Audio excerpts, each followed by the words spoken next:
बुद्धं नमामि, धम्मं नमामि, संघं नमामि। धम्म की पाठशाला या धम्मवर्गामध्ये आपणा सर्वांचं स्वागत। धम्मवर्गामध्ये आपण भगवान बुद्ध आणि त्यांचा धम्म या ग्रंथाचा पठन करत आहोत, अभ्यास करत आहोत। भाग दुसरा, परिव्राजकांची धम्मदीक्षा, यामध्ये 3 भगवान बुद्धांचे पहिले प्रवचन हे आज आपण पाहणार आहोत। भगवान बुद्ध हे परिव्राजकांना प्रवचन देतात, त्यामध्ये विशुद्धी मार्ग ते सांगतात। परिव्राजकांनी नंतर भगवान बुद्धाला आपला धम्म समजावून सांगण्याची प्रार्थना केली। सिद्धार्थ गौतम बुद्ध यांना परिव्राजक विनंती करतात की आपला जो धम्म आहे तो आम्हाला समजावून सांगावा। भगवान बुद्धांनी त्यांची विनंती आनंदाने मान्य केली। त्याने पहिल्या प्रथम त्यांना विशुद्धी मार्ग समजावून सांगितला। त्यांनी परिव्राजकांना सांगितले की ज्यांना चांगला मनुष्य होण्याची इच्छा आहे त्याने जीवनाची 5 तत्वे म्हणून काही तत्वे पाळली पाहिजेत, ही विशुद्धी मार्गाची शिकवण होय। एखाद्या व्यक्तीला जर चांगला मनुष्य व्हायचं असेल तर त्याने जीवनाचे 5 तत्व जे आहेत सिद्धार्थ गौतम बुद्धांनी सांगितलेले आहेत त्याचं पालन करणे म्हणजे विशुद्धी मार्ग होय। माझ्या विशुद्धीच्या मार्गावर चांगल्या जीवनाची 5 तत्वे आहेत। 1.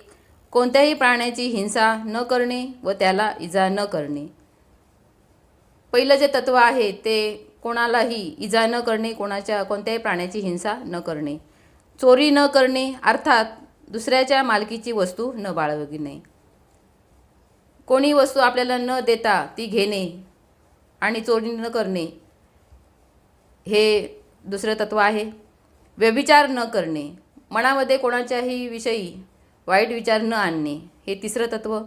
असत्य न बोलणे म्हणजेच खोटे न बोलणे। मादक पेय ग्रहण न करणे म्हणजेच व्यसन न करणे। हे 5 तत्वे जीवनाची तत्व आहेत की ज्याने याचे पालन केल्यानंतर एक चांगला मनुष्य आपण होऊ शकतो। माझे असे म्हणणे आहे की प्रत्येक माणसाने ही तत्वे मान्य करणे अत्यंत आवश्यक आहे, कारण प्रत्येक मनुष्य जे जे काही करतो त्याचे मूल्यमापन करण्यासाठी त्याच्यापाशी काही एक परिमापन असले पाहिजे की ज्याच्यामुळे तो चांगल्या वाईट अथवा वाईट वर्तणुकीचे मोजमाप करू शकेल। आणि माझ्या शिकवणुकीप्रमाणे हीच 5 तत्वे किंवा शीले माणसाच्या चांगल्या अथवा वाईट कृतीचे मोजमाप करण्याचे मापदंड आहे। या 5 तत्वांचं जर अनुकरण केलं तर तो मनुष्य चांगल्या मार्गाला लागतो, आणि जर तत्वांचं पालन नाही केलं तर ते वाईट वर्तणूक त्याची होते। ज्यांच्यासमोर कोणताच आदर्श नाही अशा पतिताला आपण पतित आहोत हे कळत नाही, त्यामुळे तो नेहमीच पतित राहतो। या उलट ज्याच्यासमोर एखादा आदर्श आहे असा पतित आपल्या पतिता अवस्थेतून वर येण्यासाठी सतत प्रयत्न करत असतो। याचे उत्तर असे की आपण पतित आहोत हे त्याला माहीत आहे। बुद्धांनी जे 5 तत्वे सांगितलेले आहेत हा एक आदर्श आहे। जर तो तत्व न पाळणे म्हणजे तो आदर्श न पाळणे न केला, त्याचे पालन जर नाही केलं तर तो मनुष्य पतित अवस्थेमध्ये किंवा त्याची हानी होते। त्याच्यासमोर आदर्श आहे आणि त्या आदर्शाचं जर त्यांनी पालन केलं तर त्याची प्रगती होते, आणि जर पालन नाही केलं तर त्याची अधोगती होते। आणि त्या तत्वांचं पालन केलेलं नाही हे जो मनुष्य पालन करत असतो तत्वांचं, त्याच्या लक्षात येतं की अरे आपण या तत्वांचं पालन करीत नाहीत, त्यामुळे आपण अधोगतीला जात आहोत, कारण त्यांच्यासमोर हा आदर्श असतो। जीवनाचा आदर्श म्हणून मान्य करण्यास ही तत्वे योग्य अशी आहेत। सिद्धार्थ गौतम बुद्धांनी आता या प्रकारची 5 तत्वे परिव्राजकांना सांगितली की जी एक चांगला मनुष्य होण्यासाठी मापदंड मोजमाप होय। 4. भगवान बुद्धाचे पहिले प्रवचन चालू, अष्टांगिक मार्ग किंवा सदाचाराचा मार्ग। आता 5 तत्वे पाहिले, आता अष्टांगिक मार्ग म्हणजे सदाचाराचा मार्ग। नंतर भगवान बुद्धाने परिव्राजकांना अष्टांगिक मार्गाविषयी प्रवचन दिले। भगवान बुद्धाने सांगितले की अष्टांगिक मार्गाचे 8 घटक होय। 5 तत्वे सांगून झाल्यानंतर अष्टांगिक मार्गाचं शिकवण भगवान बुद्ध त्या परिव्राजकांना देतात. सम्यक दृष्टी. अष्टांगिक मार्गाचे सर्वात पहिले महत्त्वाचे अंग म्हणजे सम्मादिट्ठी, सम्यक दृष्टी. याचे स्पष्टीकरण भगवान बुद्धांनी आपल्या प्रवचनास सुरुवात केली. भगवान बुद्ध म्हणतात की माणसाच्या इच्छाशक्ती या नावाची एक शक्ती असते. जेव्हा योग्य हेतू निर्माण होतात तेव्हा त्या इच्छाशक्तीला जागृत करता येते व तिला गती देता येते. सम्यक दृष्टी म्हणजे त्याच्या मनाची इच्छा, मनाची जागृती, की ज्या मनाच्या अवस्थेतून तो सत्य काय आहे असत्य काय आहे हे पाहत असतो, ही सम्यक दृष्टी होय. मनुष्य जरी बंधनात असला तरी तो बंधनमुक्त होऊ शकतो. आपल्याला पाहिजे त्या दिशेने जाण्यासाठी आपल्या मनाला आपण वळण लावू शकतो, हे याचे कारण होय. मन हेच आपल्या जीवनाचा कारागृहात बंदिवान करीत असते आणि तेच आपल्याला तेथे डांबून ठेवत असते. मन हे जे आहे तेच आपलं स्वतंत्र मन विचार करणे म्हणजेच सम्यक दृष्टी होय. सम्यक दृष्टी जे करू शकते ते हेच होय. सम्यक दृष्टीचा उद्देश असा आहे की अविद्येचा विनाश हाच सम्यक दृष्टीचा उद्देश होय. सम्यक दृष्टी ही मिथ्या दृष्टीच्या अगदी उलट आहे. अविद्येचा नाश करणे हाच सम्यक दृष्टीचा उद्देश आहे आणि सम्यक दृष्टीच्या विरुद्ध मिथ्या दृष्टी होय. मनुष्याला दुःखाचे अस्तित्व आणि दुःख निरोधाचा उपाय ही उदात्त सत्ये न समजणे म्हणजेच अविद्या होय. अविद्या म्हणजे काय तर जगामध्ये दुःख आहे आणि दुःख मुक्तीचे मार्ग आहेत हे न समजणे म्हणजे अविद्या होय. सम्यक दृष्टीचा हेतू माणसाने कर्मकांडांच्या विधींना व्यर्थ समजणे. सम्यक दृष्टीकरिता माणसाने अद्भुत कल्पनांचा त्याग केला पाहिजे. निसर्ग नियमाविरुद्ध कोणतीही गोष्ट होऊ शकते ही गोष्ट माणसाने मानता कामा नये. जे काही निसर्गामध्ये गोष्टी घडत असतात त्या निसर्ग नियमाप्रमाणेच घडत असतात हे समजणे म्हणजे सम्यक दृष्टी होय. स्वतंत्र मन आणि स्वतंत्र विचार हे सम्यक दृष्टीसाठी आवश्यक असतात. 2. सम्यक संकल्प. आपली इच्छा, ध्येये, महत्त्वाकांक्षा ही उदात्त आणि प्रशंसनीय असावीत, ती अयोग्य नसावीत म्हणजे सम्यक संकल्प होय. आपल्याला जे ध्येय साध्य करायचे आहे, ज्या आपल्या इच्छा आहेत, आकांक्षा आहेत, महत्त्वाकांक्षा आहेत त्या साध्य करणे म्हणजे सम्यक संकल्प होय. 3. सम्यक वाचा.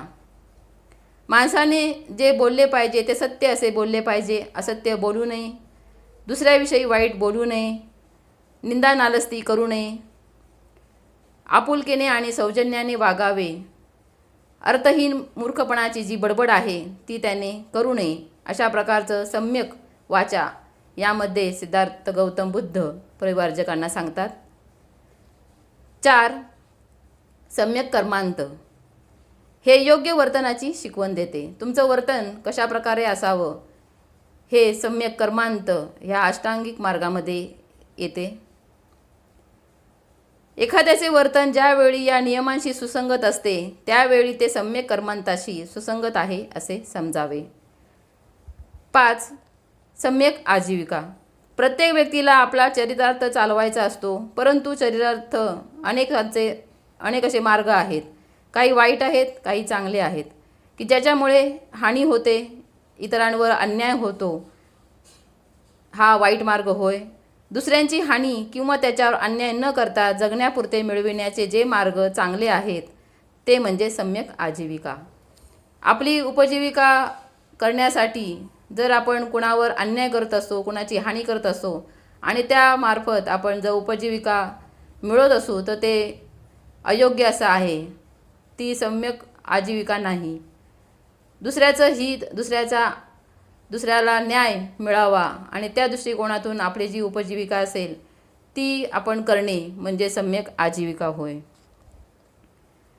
6. सम्यक व्यायाम म्हणजे अविद्या नष्ट करण्याचा प्राथमिक प्रयत्न होय.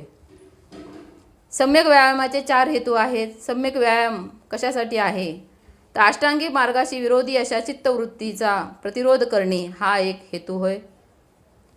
अशा प्रकारच्या ज्या चित्तवृत्ती अगोदरच उत्पन्न झाल्या असतील तर त्या दाबून टाकणे हा दुसरा हेतू होय.